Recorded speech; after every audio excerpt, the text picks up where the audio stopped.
பேசுது. இந்த ரெண்டு விஷயம் வந்து பாகிஸ்தானோட ஈகோ வந்து இட் ஹர்ட்ஸ் a lot. இங்க வந்து பாத்தீங்கன்னா லைக் இப்ப பயப்படுற மாதிரிலாம் ஒண்ணுமே இல்லைங்க. இந்த ஹைப் வந்து we are creating. It's not a natural hype. Union minister Kiran Rijiju ஒரு போஸ்ட் வச்சிருக்காரு. அதுவே டிவில உள்ள post. That is wrong. People are panic, but அந்த பேனிக் வந்து it is being created by the mainstream media. PUBG game மாதிரி பாக்குறாங்க. கேம் அடி நுடுக்கந்தால யாரா இருந்தா நமக்கு என்ன? பாகிஸ்தானை காலி பண்ணுதுன்னு நீங்க ஸ்டுடியோல உட்காந்து பேசிட்டு போயிருவீங்க. பார்டர்ல உட்காந்து கஷ்டப்படுறது யாரு? Few friends are there in Jammu as well. Their situation is very worst. So even I called two of my friends. They are working in Jammu and they are leaving. So நேற்று அவங்க சொன்னாங்க இந்த மாதிரி இல்லை நேற்று மேலே கண் கூட பார்த்தோம், அந்த எங்கள் பில்டிங் மேலே தான் பார்த்தோம். நாங்கள் இந்தியாவோட அப்ரோச் வந்து கம்ப்ளீட்டாக நம்ம வந்து ஒரு சடன் ப்ரொவோகேஷனில் நம்ம எதுவுமே ரியாக்ட் பண்ணலை. இந்தியா வந்து இன்னைக்குமே ரியாக்ட் பண்ணதில்லை, இன்னைக்கும் அதே நிலைமை தான் இருக்குது. பார்த்தீங்கன்னா டமார் டிமீர் பாகிஸ்தானை சிதைச்சிட்டோம், அங்கே கருவறுத்துட்டோம், அவ்வளோதான் காலி, பாகிஸ்தானே டிவைட் ஆக போகுது. இதெல்லாம் வந்து பார்த்தீங்கன்னா இந்திய இறையாண்மைக்கு எதிராக இருக்கக்கூடிய விஷயங்கள். Pakistan is not a Bangladesh. Right, Pakistan also have a nuclear warheads அவன்கிட்டே இருக்குது, நம்ம கிட்டே இருக்குது. நம்ம எவ்வளோக்கு எவ்வளோ நம்ம ஜிடிபியில நமக்கு எவ்வளோ ஸ்பெண்ட் பண்றோமோ அதே அளவுக்கு ஈக்குவலா அவன் ஜிடிபியில அவன் ஸ்பெண்ட் பண்றான். ஆமா, சோ அவனை வந்து நம்ம வீக்லாம் சொல்ல முடியாது. பெஸ்ட் வார்ஃபேர் டெக்னாலஜி, ஒரு வார்ஃபேர் டாக்டிக்ஸ் என்னன்னு பாத்தீங்கன்னா உளவியல் ரீதியா அவனை தாக்குறது தான். நீங்க வந்து பிசிக்கலா அவனை அடிக்கணும்னு அவசியமே கிடையாது. மீடியா வந்து ரெண்டு விஷயத்த மனசுல வச்சுக்கணும். ஒண்ணு, அந்த பார்டர் ஸ்டேட்ல இருக்கக்கூடிய மக்கள், இன்னொன்னு நம்ம ஸ்டேட்ல இருக்கக்கூடிய மக்கள். ரைட், இப்போ இன்னொன்னு அங்க நமக்காக ஃபைட் பண்ணக்கூடிய அந்த வீரர்களுடைய குடும்பங்கள்.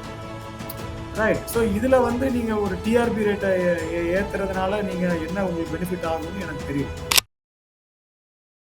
வணக்கம். இப்ப இன்னைக்கு இந்தியா பாகிஸ்தான் போர் மாதிரியான ஒரு சூழல் நிலவிட்டு இருக்குது. இந்த நேரத்துல இது குறித்து இன்னும் விரிவாக இனி அடுத்த கட்டங்கள் நடவடிக்கைகள் என்னென்ன, இன்னும் அந்த எல்லை பகுதியில என்ன மாதிரியான ஒரு நிலவரம் இருக்குது அப்படிங்கிறதெல்லாம் குறித்து நம்மோடு கிரிமினாலஜி ப்ரொஃபசர் திரு மைக்கேல் வலன் இணைஞ்சிருக்கிறாரு.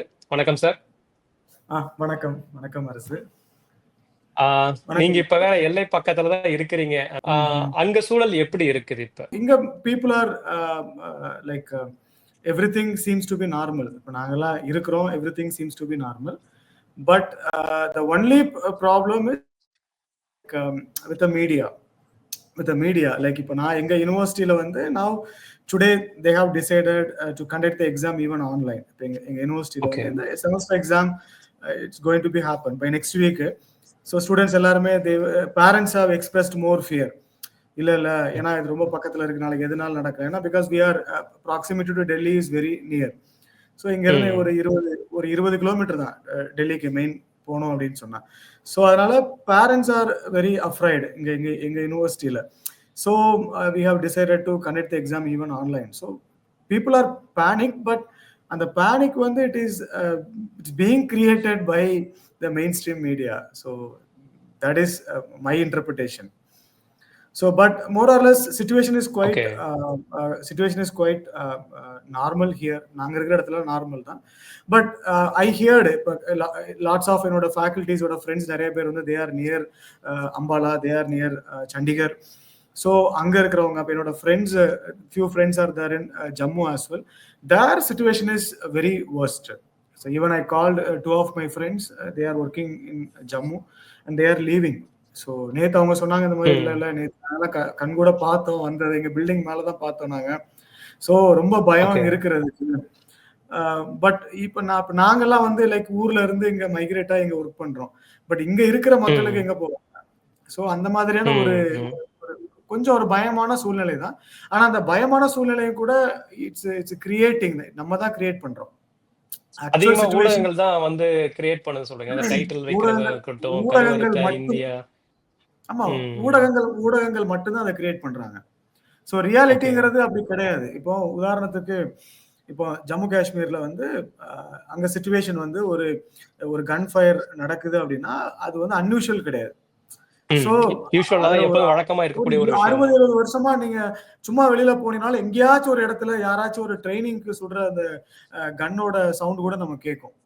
சோ அங்க உள்ள மக்கள் கூட பெருசா பதட்டப்படுற மாதிரி தெரியல. ஆனா நம்ம பக்கத்துல இருக்கக்கூடிய மக்கள் மீடியால வந்து அதை ரொம்ப ஹைப் பண்ணி ஈவன் கவர்மெண்ட்ல இருந்து சென்ட்ரல் கவர்மெண்ட்ல இருந்து ஒரு கைட்லைன்ஸ் கூட இஷ்யூ பண்ணாங்க. மீடியாஸ் வந்து தயவு செய்து இதெல்லாம் ரொம்ப எக்ஸாஜரேட் பண்ணி சொல்லாதீங்க, இல்லைன்னா நடக்கிற ஒவ்வொரு டிஃபென்ஸ் ஆபரேஷனை நீங்க வந்து டெலிகாஸ்ட் பண்ணாதீங்க அப்படின்னு சொல்றாங்க.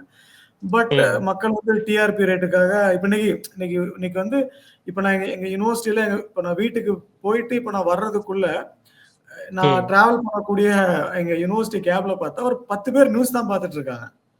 24/7 நியூஸ் தான் பாக்குறாங்க. என்ன நடக்குது. சோ அடுத்து என்ன அப்படிங்கிற ஒரு எதிர்பார்ப்போட தான் இருந்துட்டு இருக்காங்க.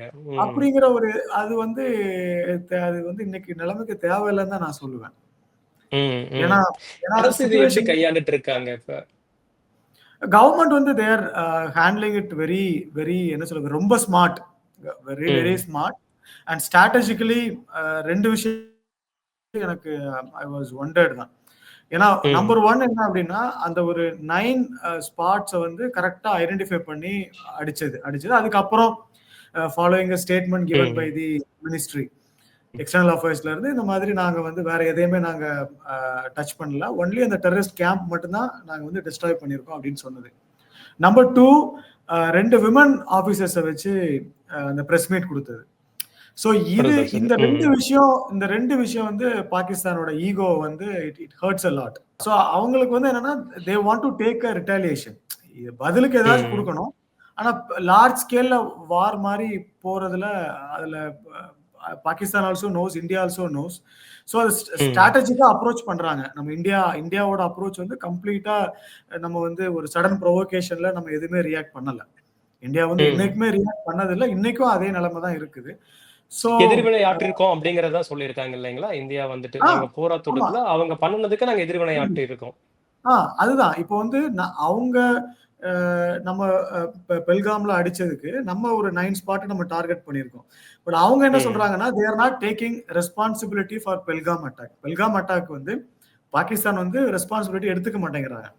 ஸோ அதுக்கு பதிலாக அவங்க என்ன பண்றாங்கன்னா நீங்க எங்க டெரிட்டரி அட்டாக் பண்ணீங்களா, நான் உங்களை அட்டாக் பண்றேன் அப்படிங்கறதான் நம்ம நேற்றுக்கு நைட்டு நடந்தது. ஸோ அதுதான். ஆனா அது இப்போ அவங்களுக்கு அந்த அட்டெம்ப்ட் ஃபெயில் ஆயிடுச்சு, இட்ஸ் ஃபெயில்டு. அதுக்கு முந்தின நாளே பாத்தீங்கன்னா பூஞ்ச்ல அட்டாக் ஆகி more than 30 people have injured and some of our Indians have died பூஞ்ச்ல. ஸோ ஆனா அதை கூட அவன் வந்து அக்செப்ட் பண்ணிக்க மாட்டேங்கிறாங்க. சரி ஓகே நம்ம அடிச்சோம் அவங்க அடிச்சாங்க சரியா போச்சு அப்படிங்கிறது கிடையாது. இப்போ அவங்களுக்கு என்னன்னா they want to make a even today I have seen some reliable sources they have accepted India வந்து அவங்களோட லாகூர்ல வந்து அட்டாக் பண்ணதை பாகிஸ்தான் has agreed அப்படின்னு போட்டிருக்காங்க. But so we are also நம்ம ரியாக்டிங் தான், நம்ம வந்து இறங்கி போய் நம்ம அடிக்கல, வேணுக்குனே நம்ம அடிக்கல, அவங்க பண்றதுக்கு நம்ம ரியாக்ட் பண்றோம். So I think the government is handling it in a very very very very diplomatic way. So they are doing a good job. particularly like our army people are they're very smart. Okay. உங்களுடைய நண்பர்கள் எல்லாருமே காஷ்மீர்ல இருக்கிறதாவும் சொன்னீங்க. அதே மாதிரி நீங்க சத்தீஸ்கருக்கு ரொம்ப பக்கத்துல இருக்கீங்க. ஏன்னா இங்க ஊடகங்கள்ல வரக்கூடிய செய்திகள் என்னவாக இருக்குதுன்னா ஒரு மாதிரியான ஒரு பதற்ற நிலையில தான் இருக்குது. பார்டர் எல்லாமே ரொம்பவே இப்ப இந்த ஃபோர்ஸாவே தான் இருக்குது அப்படிங்கறதெல்லாம் சொல்றாங்க. அங்க உண்மையாலுமே கள நிலவரம் என்னவா இருக்குது? இல்ல இங்க வந்து பாத்தீங்கன்னா லைக் பயப்படுற மாதிரிலாம் ஒண்ணுமே இல்லைங்க. ஸோ இன்ஃபேக்ட் லைக் அதாவது அதான் சொல்றேன், இந்த ஹைப் வந்து we are creating, it's not a natural hype. Natural ஹைப்புக்கும் நம்ம ஹைபிரிடா கிரியேட் பண்ற ஹைப்புக்கும் டிஃபரன்ஸ் இருக்குது. It's all about is being created. ஏன்னா இப்போ அன்னைக்கு நம்ம கார்கில் வார் நடக்கச்சல நம்ம கிட்ட இவ்வளவு டெக்னாலஜி கிடையாது. ஃபீல்டுல இருந்து ஒரு விஷயத்தை அப்டேட் பண்றது எதுவுமே கிடையாது. ஸோ இன்னைக்கு நமக்கு ஒரு நியூஸ் பாத்தீங்கன்னா if the PM is going to meet the president அப்படின்னா அதை ஒரு பெரிய பிரேக்கிங் நியூஸா நம்ம பாக்குறோம். there is no what is there in breaking news. Okay, ஒரு சிம்பிளான லாஜிக் தானே நீங்க உங்களுக்கு. சோ அது வழக்கமா நடக்கக்கூடிய ஒரு இதுதான். வழக்கமா நடக்கக்கூடிய இப்போ பிஎம் வந்து ஒரு ஃபாரின் ட்ரிப் போயிட்டு வர்றாங்க அப்படின்னா it's a routine, it's a diplomacy, it's a routine. they'll meet the president and they'll brief what has happened. இல்லனா ஒரு civil unrest situation இருக்குது, நாங்க இந்த மாதிரி ஒரு விஷயம் பண்ண போறோம் இல்ல பண்ணிட்டு இருக்கோம் அப்படின்னு சொன்னா it's a usual thing, right? அதை நீங்க எக்ஸாஜரேட் பண்ணி பாக்குற அளவுக்கு அதுல ஒண்ணுமே இல்ல, ரைட்? சோ இப்போ யூசுவலா பார்த்தோம்னா இந்த டைம்ல இப்ப மதியம் 4:30 மணி ஆகுதுன்னா இப்ப லைவ் டிவி நம்ம தமிழ்நாட்டில் இருக்கக்கூடிய பிரபலமான டிவி சேனல்ஸ் பாத்தீங்கன்னா குறைஞ்சது 10,000 பேர் பார்த்துட்டு இருக்காங்க. அது அவசியமே இல்ல. எந்த கடைக்கு போனாலும் லைவ் டிவி தான். எதுக்கு நீங்க நடந்து முடிஞ்ச மேட்ரு 24 மணி நேரம் தாண்டியாச்சு. தாண்டினதுக்கு அப்புறமும் இப்பதான் நடந்துச்சுங்கிற மாதிரி போட்டு பேசுறதுதான் இங்க பிரச்சனையே. சோ இப்ப என்ன ஆகுது, இப்ப என்னோட ஸ்டூடெண்ட் ஒருத்தங்க இங்க படிக்கிறாங்க. சோ இங்க படிக்கிறாங்க. அவங்க அம்மா போன் பண்ணி அழாத குறையா பேசுறாங்க. அம்மா வந்துருமா, எனக்கு பேனிக்கா இருக்காங்க. பேனிக்கா இருக்கிறாங்க. ஏன்னா அவங்க வந்து இங்க இருந்து ஒரு 4000 கிலோமீட்டருக்கு அங்க இருக்காங்க. சோ இங்க என்ன நடக்குதுங்கிறது அவங்களால உணர முடியல. ஆனா அவங்களுக்கு இருக்க ஒரே சோர்ஸ் வந்து என்னன்னு பாத்தீங்கன்னா டிவியும் போனும் தான். டிவி மட்டும்தான். அப்போ அது வந்து இவங்களோட அந்த டிஆர்பிக்காக ஏத்துறதுங்கிறது அது இட்ஸ் கம்ப்ளீட்லி அன்ஜஸ்ட். இன்னைக்கு காலையில நல்லா ட்விட்டர்ல பாக்குறேன், ஒரு பெரிய பிரபலமான நியூஸ் சேனல் சிந்துபாத் கதெல்லாம் எழுதினவங்க பாத்தீங்கன்னா டமார் டிமீர் பாகிஸ்தானை சிதைச்சிட்டோம், அங்க கருவறுத்துட்டோம், அவ்வளவுதான் காலி, பாகிஸ்தானே டிவைட் ஆக போகுது. இதெல்லாம் வந்து பாத்தீங்கன்னா இந்திய இறையாண்மைக்கு எதிராக இருக்கக்கூடிய விஷயங்கள். அப்போ அது எனக்கு தெரியல, ஒருவேளை இந்தியன் ஆர்மி வந்து வார்ல இல்ல, ஐ திங்க் அவர் மீடியா தான் வார்ல இருக்கிறாங்க. நீங்க ஸ்ட்ராட்டஜிக்கா நீங்க யோசிச்சீங்க அப்படின்னா இன்னைக்கு நிலைமைக்கு பாகிஸ்தானோ இந்தியா வந்து யுக்ரைன் ரஷ்யா மாதிரி கிடையாது. Situation is completely different. So நமக்கு நிறைய டிஃபரன்ஸ் இருக்குது. பிளஸ் ரெண்டு நாடுமே வந்து நம்ம வந்து we are not like America, like we are very developed country. இந்தியால வந்து இன்ஃப்ளேஷன்லாம் எதுவுமே கிடையாது, சைனாவோ அந்த மாதிரி கூட கிடையாது. இல்ல, நம்ம வந்து அவங்க கூட எல்லாம் கம்பீட்டே பண்ண முடியாது. சோ அப்ப அந்த ஒரு நம்மளே எப்படி இருக்கிறோம்னா பாகிஸ்தான் நம்மளை விட எவ்வளவு கீழே இருக்காங்க. So both the countries I feel like they should not go, they may not go for war. ஒரு full fledged war போக மாட்டாங்க. பட் இது வந்து அங்க ஒரு எஸ்கலேட் நடக்குது, இங்க ஒரு எஸ்கலேட் நடக்குது. இன் பிட்வீன்ல கண்டிப்பா ஏதாவது ஒரு தேர்ட் பார்ட்டி ஹோப்ஃபுல்லி ஏதாச்சும் ஒரு அரப் கண்ட்ரில இருந்து ஏதாச்சும் ஒரு country they May volunteer and அவங்க இன்டர்வீன் பண்ணலாம். அதற்கான வாய்ப்பு இப்ப நிறைய இருக்குது. சோ நான் அதை அப்படிதான் பாக்குறேன். சோ அதனால மீடியாஸ் வந்து எனக்கு தெரிஞ்சு அது இட்ஸ் டூ மச். இந்த மாதிரி நான் எதுக்குமே பார்த்தது கிடையாது. லைக் 50 இன்னைக்கு ஒரு நியூஸ்ல பார்த்தேன், 50 ட்ரோன்களை அடித்து நொறுக்கிய இந்தியான்னு. எதுனா தோனி கோலி 6 அடிச்ச மாதிரி சொல்றாங்க. அது நீங்க யோசிச்சு பாருங்க, ஒரு பார்டர்ல இருக்கக்கூடிய ஒரு தமிழ்நாட்டை சேர்ந்த ஒரு வீரர் வந்து அதை பார்க்கச்சுல அவரோட மனநிலை எப்படி இருக்கும்? அந்த வீரரை விடுங்க, அந்த வீரர் வந்து அவர் பார்டர்ல இருக்காருன்னா அவரோட மனைவி பிள்ளைகளோட மனநிலைமை எப்படி இருக்கும்? நம்ம புருஷன், நம்ம அண்ணன், நம்ம அக்கா, நம்ம தங்கச்சி அங்க பார்டர்ல இருக்கிறாங்க, பார்டர் ஸ்டேட்ல இருக்காங்க, எல்லாம் அவங்க வந்து ஆர்மில ஃபைட் பண்றாங்கன்னா அவங்களோட மனநிலையில எப்படி யோசிங்க. இப்போ ரீசெண்டா ஒண்ணு பார்த்தேன், அதுல வட இந்தியால ஒருத்தர் சொல்றாரு, ஐஎன்எஸ் விக்ராந்த் வந்து கராச்சி பக்கத்துல போயிடுச்சுது, ஒரு 20 குண்டு பிரம்மோஸ வந்து நாங்க அடிச்சு நொறுக்கி ஒட்டுமொத்த பாகிஸ்தானே நாங்க காலி பண்ண போறோம் அப்படின்னு. இவராங்க ஆர்மி கமாண்டர் கொடுத்து சிக்னல் கொடுக்குறாரு. உடனே இன்னைக்கு நைட் வந்து இந்தியா வந்து கராச்சியை வந்து ஃபுல்லா கிராஷ் பண்ண போகுது. இது எப்படிங்க? இது எனக்கு புரியவே இல்லை.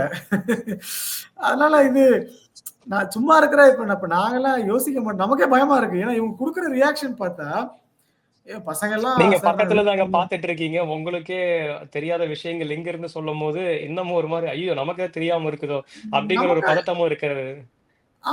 200% ட்ரூ அது. ஏன்னா நம்ம வந்து எதை நம்ம நம்பணும்? நான் வந்து எப்பவுமே சொல்லுவேன், நீங்க வந்து 4 இல்ல 5 சோர்ஸ்ல இருந்து நீங்க நம்பலாம் இன்னைக்கு சிச்சுவேஷனுக்கு. ஒண்ணு, ஏதாவது ஒரு எமர்ஜென்சி அப்படிங்கிற பட்சத்துல கண்டிப்பா ஆர்மில இருந்து ஒரு அப்டேட் கொடுப்பாங்க, இதுதான் நடந்திருக்கு, இதுதான், அவ்வளவுதான். நம்பர் 2 பாத்தீங்கன்னா நம்மளோட பப்ளிக் இன்ஃபர்மேஷன் பியூரோ PIB-ல இருந்து கவர்மெண்ட்ல இருந்து கொடுப்பாங்க. அதை விட்டா நீங்க என்ன பண்ணலாம்னா, இப்ப ட்விட்டர்ல எல்லாம் இப்ப எக்ஸ் பிளாட்ஃபார்ம்ல இருக்கிறோம் அப்படின்னு சொன்னா இந்த நம்ம மினிஸ்ட்ரி ஆஃப் டிஃபென்ஸ் மினிஸ்ட்ரியா இருக்கட்டும், இல்லைன்னா PMO ஆபீஸ்ல இருந்து ஏதாச்சும் கொடுக்குறாங்கன்னா அவ்வளவுதான். இதை தாண்டி நீங்க 24 மணி நேரம் மீடியால வந்து இப்போ ஒரு 3 நாளைக்கு முன்னாடி பாத்தீங்கன்னா கிட்டத்தட்ட நம்ம ஃபேக்ட் செக்கிங் டீம்ல நம்ம ஜுபீர் வந்து கிட்டத்தட்ட ஒரு 150+ நியூஸ் வந்து அவங்க ஃபேக்ட் செக் பண்ணி ராங் அப்படின்னாங்க. ம். காசால நடந்த விஷயத்துல தான் இங்க இந்தியால நடந்துச்சு. இது காஷ்மீர்ல நடந்ததுன்னு இந்தியா வந்து பாம் போட்டாங்க. அத வீடியோ எடுத்து ரெக்கார்ட் பண்றோம் பாருங்க அப்படின்னு. அத இது இது இது எவ்வளவு தூரம் போகுதுன்னா, சோ அந்த வீடியோஸும் எங்கருந்து வருது அப்படிங்கிறதும் ஒரு இது இருக்கு இல்லைங்களா? இப்போ அந்த இப்ப போடக்கூடிய வீடியோக்களுமே, வந்துட்டு இருக்கக்கூடிய வீடியோக்களுமே, இந்தியா, பாகிஸ்தான் நடக்கிற இந்த பிரச்சனைனால தான் அந்த வீடியோவா? அப்படிங்கிறதுமே பெரிய கேள்வியா இருக்குது. அதுக்கு எந்த ஒரு உறுதித்தன்மையுமே இல்லாம நெறைய பப்ளிஷ் ஆயிட்டு இருக்குது. ம். இல்ல கிடையாது. இப்ப இன்னைக்கு யூனியன் மினிஸ்டர் கிரண் ரிஜிஜு ஒரு போஸ்ட் வச்சிருக்காரு. அதுவே டிவில உள்ள post. That is wrong. That is fake. Okay. ம். சோ அவங்களுக்கே தெரியல. அவங்களுக்கு வந்து இது இது இது வெளியில தெரிஞ்சா எப்படி இருக்கும்? என்னப்பா ஒரு மினிஸ்டருக்கே தெரியல அப்படின்னா, அப்ப மினிஸ்டர் எத நம்புறாரு? அந்த மாரி மீடியாவ ம். நம்புற மாரி தானே இருக்குது. சோ அது that is literally sending a wrong signal. இது வந்து இட்ஸ் கிரியேட்ஸ் அ பேனிக். இப்ப ம். இந்தியா மாரி ஒரு நாடு வந்து ம். எக்ஸப்ட் ஜம்மு காஷ்மீர் தவிர்த்து பார்த்தீங்கன்னா, மீதி ஒட்டுமொத்த இந்தியாவுமே ஓரளவுக்கு அமைதியா தான் இருக்கிறோம். நம்ம வந்து பெருசா கலவரங்களோ, பெரிய ம். அளவுல அந்நிய நாட்டுனால இங்க பிரச்சனையோ, நக்சல்ஸ், மாவோயிஸ்ட்லாம் ஒரு காலத்துல இருந்தது. இப்ப கூட கம்ப்ளீட்டா கண்ட்ரோல் பண்ணிட்டாங்க. சிவிலியன்ஸ் யாரும் கேஷுவாலிட்டீஸ் வந்து ம். பெருசாலாம் இப்ப இருக்கிறது இல்லன்னு வைங்க. இப்ப அப்போ அவங்களுமே அந்த ஜனநாயக பார்வைக்கு திரும்பி வந்தனால, டோட்டலா அதுவுமே கொஞ்சம் கம்மியாயிட்டு இருக்கு. அந்த மாரியான இப்ப விஷயங்கள் பெருசா போயிட்டு இப்ப இருக்கு. இன்டர்னல் ம். கான்ஃப்ளிக்ட்ன்னு இப்போ ஹிந்து, முஸ்லீம் தான் பேசிட்டு இருக்காங்களே தவிர்த்து, இந்த மாரி பிரச்சனை எல்லாம் பெருசா இப்போ இல்ல. ம். அப்போ ம். அப்போ மக்களுக்கு வந்து இப்ப இதெல்லாம் புதுசா இருக்கு. இப்ப இன்னைக்கு மீடியால வந்து இப்ப ஒரு கார்கில் வார் நடக்கச்சுல இருந்த அந்த மீடியா ரீச் அன்னைக்கு கிடையாது. இன்னைக்கு ஆமா. இன்னைக்கு இருக்க இருக்குங்கிறதுனால ஜெனரேஷனுக்கு ஒரு புதுசா பார்க்கக்கூடிய ஒரு வார் இருக்கு. 2K கிட்ஸ்ன்னு சொல்லக்கூடிய அவங்க ஆ பார்க்கக்கூடிய முதல் வார் இது வந்துட்டு. ஆ அவங்க வந்து தே ஆர் சோ எக்ஸைட்டட். அவன் PUBG கேம் விளையாடுற மாரி பார்க்குறான். அவன் PUBG கேம்லாம் ஓகே. விளையாண்டுட்டு, "ஏய் அட்ரா ஓகே. தூக்குடா, இவன தூக்குடா, அவன தூக்குடான்னு" சீரியஸா அது பசங்க சொல்றாங்க, "சார் 3 வேர்ல்ட் வார் வந்துரும் சார் கண்டிப்பா. சைனா எப்படியும் உள்ள வருவான். நம்ம அடிச்சு தூக்கிரலான்ட்டுன்னு." நான் சொன்னேன், "டேய் 38,000 ஸ்கொயர் மைல் அவன் உள்ள வந்திருக்கிறான். 38,000 ஸ்கொயர் மைல் உள்ள வந்திருக்கான். அதுக்கே நம்ம ஒண்ணும் பண்ணல. இது வந்து ம். பாகிஸ்தான் வந்து சின்ன நாடு. நம்ம அடிச்சு 4 நாள் 5 நாள்ல கதைய முடிச்சிடலாம்.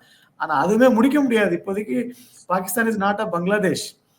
Right. Hmm. Pakistan also have a nuclear warheads அவன்ட்டே இருக்குது. நம்மகிட்டயே இருக்குது. நம்ம எவ்வளவுக்கு எவ்வளோ நம்ம ஜிடிபில நமக்கு எவ்வளவு ஸ்பெண்ட் பண்றோமோ, அதே அளவுக்கு ஈக்குவலா அவன் ஜிடிபில அவன் ஸ்பெண்ட் பண்றான். இன்னொன்னு அவன கொண்டு போய் முப்படைகளுமே டைரக்ட் உறுதியா தான் வச்சிருக்காங்க. ம். ஆமா. சோ அவன வந்து நம்ம ம். வீக்லாம் சொல்ல முடியாது. இப்ப நம்ம வந்து இது வந்து அ அ நீ if you pull my leg, I will also pull your leg அவ்வளவுதான்.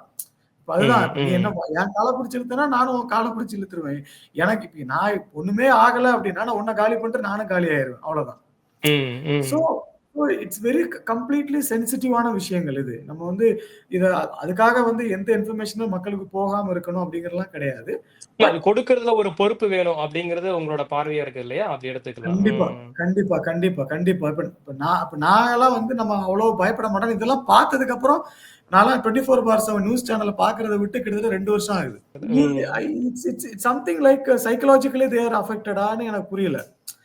உங்களுக்கு தி பெஸ்ட் வார்ஃபேர் டெக்னாலஜி ஒரு வார்ஃபேர் டாக்டிக்ஸ் என்னன்னு பார்த்தீங்கன்னா, உளவியல் ரீதியா அவன தாக்குறது தான். நீங்க ம். வந்து ம். பிசிக்கலா அவன அடிக்கணும்னு அவசியமே கிடையாது. ஒரு பொட்டன்ஷியல் த்ரெட் நீங்க அவனுக்கு காமிச்சிட்டே இருந்தீங்கன்னா, அவன் வந்து ரொம்ப கவனமா இருப்பான். இல்ல, இல்ல நமக்கு என்ன ஆகும்னே தெரியாது நமக்கு அப்படின்னு. அப்ப இவங்க வந்து உளவியல் ரீதியா மக்கள காலி பண்றாங்கங்கிறது எனக்கு தெளிவா தெரியுது. சி ம். நீங்க பார்டர் ஸ்டேட்ல இருக்கிறோம். ரைட்டுங்களா? பாகிஸ்தான் ஒண்ணும் அவ்ளோ பெரிய வேர்ல்டு வார் கிடையாது. சென்னை ஹார்பர்லாம் அடிச்சிருவானுங்க அப்படிங்கிறதுக்கு. ரைட்டுங்களா? அப்ப தமிழ்நாட்டுக்கு தேவையான என்ன நியூஸோ நீங்க அத குடுத்தீங்கன்னா போதும். ம். இது ம். ம். Can be a news. அது அது அது அவ்ளோ தூரம் மொத்தமே நீங்க கூட்டி கழிச்சு பார்த்தீங்கன்னா, பெல்காம் ஒரு அட்டாக். இந்தியா ரிட்டாலியேட் பண்ணிச்சுது. பாகிஸ்தான் அதுக்கப்புறம் ரிட்டாலியேட் பண்ணிச்சுது. மறுபடியும் பாகிஸ்தான் அடிச்சது. நம்ம வந்து அத டிஃபெண்ட் பண்ணோம். இந்த இந்த 4 நியூஸ் தான். இந்த இந்த இந்த 5வது நியூஸ் வந்து நம்மளோட மினிஸ்ட்ரி ஆஃப் எக்ஸ்டர்னல் அஃபேர்ஸ் வந்து அவங்க எல்லா கண்ட்ரிக்கும் பிரீஃப் பண்ணாங்க. நாங்க இத ம். பண்ணியிருக்கோம். ஏன்னா ம். நாளைக்கு ம். நாளைக்கு ம். நம்மள யாரும் பிளேம் அவங்க பண்ணக்கூடாது. கேள்வி கேட்டுறக்கூடாது. ம். ம். ம். கேள்வி ம். கேட்கணும். நம்ம எக்ஸ்பிளைன் பண்ணிது என் ஸ்டாண்ட் நாங்க தெளிவா இருக்கணும். டிப்ளோமேட்டிக் இவ்வளவுதான். ம். இந்த இந்த இந்த 5 விஷயத்த தாண்டி வேற ஏதாச்சும் நடக்குதா சொல்லுங்க? ம். நீங்க நீங்க ம். ஒண்ணும் இல்ல. நீங்க லாஸ்ட் 24 ஹவர்ஸ் வந்து நீங்க ஏதாவது ஒரு பிரபலமான ஒரு நியூஸ் சேனல் எடுத்து அத ரீவைண்ட் பண்ணி பார்த்தீங்கன்னா, இந்த 5 தான் டிஸ்கஸ் பண்ணியிருப்பாங்க. இந்த 5 தாண்டி புதுசா எதுவுமே இருக்காது. ஆக்சுவலி சொல்லப்போனா, இந்த போரு இப்ப வழிநடத்துறது, இந்த போரு அடுத்து என்னவாக போகப்போகுது அப்படிங்கிறத தீர்மானிக்கக்கூடிய இடத்துல இன்னைக்கு ஊடகங்கள் இருக்குதா? அப்படிங்கிற ஒரு கேள்வியும் எழுந்திருக்குது. ஆமா. இன்னைக்கு இன்னைக்கு ஊடகங்கள்லாம் தீர்மானிக்கிறாங்க. அடுத்து இந்தியா என்ன பண்ணணும்? எங்க பாகிஸ்தான் என்ன பண்ண பண்ணணும்? போறாங்க? இவங்க தான் ஓகே. தீர்மானிக்கிறாங்க. ரைட். அது வந்து அது ஒரு ஃபேண்டஸியா பார்க்குறாங்க. நான் இதுல PUBG கேம் மாரி பார்க்குறாங்க. இப்ப இந்த 2K கிட்ஸ் மாதிரி ம். PUBG கேம் மாரி பார்க்குறாங்க. கேம் அடி அடி அடிச்சு நொறுக்கு அந்த யாரா இருந்தா நமக்கு என்ன அப்படின்னு. அதுக்கு பின்னாடி இருக்கிற விஷயங்கள் வந்து அ இப்போ கேப்பேஜ் நம்ம வந்து இங்க இருந்து சொல்லிட்டு போறோம். அட்ரா அட்ரா இந்தியா தூக்கி 20, 30 குண்ட போடுங்க பாகிஸ்தான காலி பண்ணுங்க அப்படின்னு. பாகிஸ்தான காலி பண்ணுங்கன்னு நீங்க ஸ்டூடியோல உட்கார்ந்து பேசிட்டு போயிருவீங்க. பார்டர்ல உட்கார்ந்து கஷ்டப்படுறது யாரு? அதனால நம்ம அதுக்கு அவ்வளவு பயப்படணும்லாம் ஒண்ணும் அவசியமே கிடையாது. இப்போதைக்கு வி நம்ம ஷுட் பதட்டப்பட தேவையில்ல. அதிகமா இத குறித்தான அ எந்த விதமான ஒரு புரளிகளையும் நம்ப வேண்டாம். அப்படிங்கிறது தான் உங்களோட பார்வையா இது இருக்குது. இது புரளி வந்தா கூட பரவால்ல. இவங்க சும்மானாலும் கிளப்பி விடுறாங்க. அது புரளியா இருந்தா ஓகே, கூட தெரிஞ்சிரும். இத ஓகே. எங்கெங்கேயோ நடந்தத, எங்கெங்கேயோ பண்ணத இங்க பண்ண மாரி காமிச்சு, அதுதான் பிரச்சனையே. ரைட். சோ ம். மீடியா ஷுட் டூ ஜஸ்டிஸ் அவ்வளவுதான். மீடியா ம். ஜஸ்டிஸ் தேவையில்ல. Okay, media should do justice for their role. So they have to okay. Follow little bit ஒரு கொஞ்சம் ஒரு எத்திக்கலா சி ஒருத்தங்கள பேனிக்லயே வைக்கிறதுல உங்களுக்கு என்ன சந்தோஷம் இருக்கு? ஒரு ம், பேனிக்லயே ம், ஒருத்தன ம். வைக்கிறதுல 6 அ மக்கள் இப்ப இன்னைக்கு டேட்டுக்கு பார்த்தீங்கன்னா, அவன் வேலைய போட்டு உட்கார்ந்து டிவி தான் பார்த்துட்டு இருக்கான். என்ன நடக்குது? என்ன நடக்குது? ம், ம், சொன்ன ம். நீங்க காலையில காலையில 6 மணிக்கு பிரேக்கிங் நியூஸ்ன்னு போடுறத நைட் 11 மணிக்கும் அதே பிரேக்கிங் நியூஸ் தான் போடுறீங்க. அது எப்படி பிரேக்கிங் நியூஸ் ம், ஆகும்? ம், ம், ரைட். ம். சோ மீடியா வந்து 2 விஷயத்த மனசுல வச்சுக்கணும். ஒண்ணு அந்த பார்டர் ஸ்டேட்ல இருக்கக்கூடிய மக்கள். இன்னொன்னு நம்ம ஸ்டேட்ல இருக்கக்கூடிய மக்கள். ம். ரைட். இப்ப இன்னொன்னு அங்க அங்க நமக்காக ஃபைட் பண்ணக்கூடிய அந்த வீரர்களுடைய குடும்பங்கள். ரைட். சோ இதுல வந்து நீங்க ஒரு டிஆர்பி ரேட்ட ஏத்துறதுனால நீங்க என்ன உங்களுக்கு பெனிஃபிட் ஆகும்னு எனக்கு தெரியல. சோ இது நிச்சயமா, வந்து எரியிற தீயில எண்ணெய் ஊத்துற மாரி கணக்கு இது. சோ அதனால எனக்கு தெரிஞ்சு நிச்சயமா. எஸ்கலேட் ஆறதுக்கான என்னோட என்னோட அ பெர்செப்ஷன் தான் அது. என்னோட அனுமானம் என்னன்னு சொன்னா, எஸ்கலேட் ஆறதுக்கான வாய்ப்பு கம்மி. சோ கண்டிப்பா டிப்ளோமசி லெவல்ல தேர் வில் பி டாக். அது இம்மீடியட்டா நடக்கலாம். இல்லன்னா மேபி பாகிஸ்தானோட ஒரு அட்டெம்ப்ட் வந்து எல்லாமே இதுவரைக்கும் ஃபெயில்டு தான். எதுவுமே சக்சஸ் ஆகல. மேபி ஏதாச்சும் ஒரு சின்ன இம்பாக்ட் இந்தியாவுக்கு வந்து திரும்ப இந்தியா இந்தியா பெருசா ரிட்டாலியேட் பண்ணி அதுக்கப்புறம் ஒரு ஒரு பீஸ் டாக்குக்கு வரலாம். அதுக்கான வாய்ப்பு இருக்கு. இல்ல இன் பிட்வீன்ல இந்த மீடியாவோட ஹைப் அப்படிங்கிறதுனால மேபி தேர்ட் கண்ட்ரிஸ் யாராச்சும் ஒருத்தங்க உள்ள இன்டர்வியூ ஆகி அவங்க பேசி செட்டில் பண்றதுக்கான வாய்ப்பும் இருக்குது. சோ எனக்கு தெரிஞ்சு ஓகே. அந்த வாய்ப்பு நிறைய இருக்குன்னு தான் நான் சொல்லுவேன். சோ மக்கள் வந்து தெளிவா என்ன பண்ணணும்னா தயவு செய்து இன்ஸ்டாகிராம்லயோ, Facebookலயோ, யூடியூப்லயோ இல்லன்னா டிவிலயோ தயவு செய்து 24/7 நியூஸ் வந்து பார்க்காதீங்க. காலையிலே ஒரு 1/2 அன் ஹவர் பார்க்குறீங்களா? நைட் 1/2 அன் ஹவர் பாருங்க. அதே நியூஸ் தான் மோஸ்ட்லி ஓடும். ஏதாச்சும் ஒரு ம், ம். அப்டேட் இருக்கலாம். சோ மற்றபடி நம்ம அவங்கவங்க வேலைய பார்க்கிறது இட் இஸ் குட் அப்படிங்கிறது என்னோட இது. ஏன்னா so that mentally, emotionally you will be free. இல்ல அப்படின்னா நிச்சயமா. யோசிச்சுட்டே இருப்போம். என்ன ஆகும்? என்ன ஆகும்? நமக்கு ஏதாகுமோ? நமக்கு ஏதாகுமோ? நமக்கு ஒண்ணுமே ஆகாது. Right? We should trust our army. So army கைய ஓகே. விட்டு போற அளவுக்குலாம் ஒரு சிச்சுவேஷன் வந்து நமக்கு வரல. அது வரவும் வராது. We are very strong. நிச்சயமா. So that is my believe. சரி. நிச்சயமா. இனி அடுத்தடுத்த நிகழ்வுகள் குறித்து தொடர்ந்து இத பத்தி உரையாடுவோம். இணைப்பில் வந்து உங்களுடைய கருத்து பகிர்ந்துகிட்டதுக்கு நன்றி. வணக்கம். மிக்க நன்றி. மிக்க நன்றி.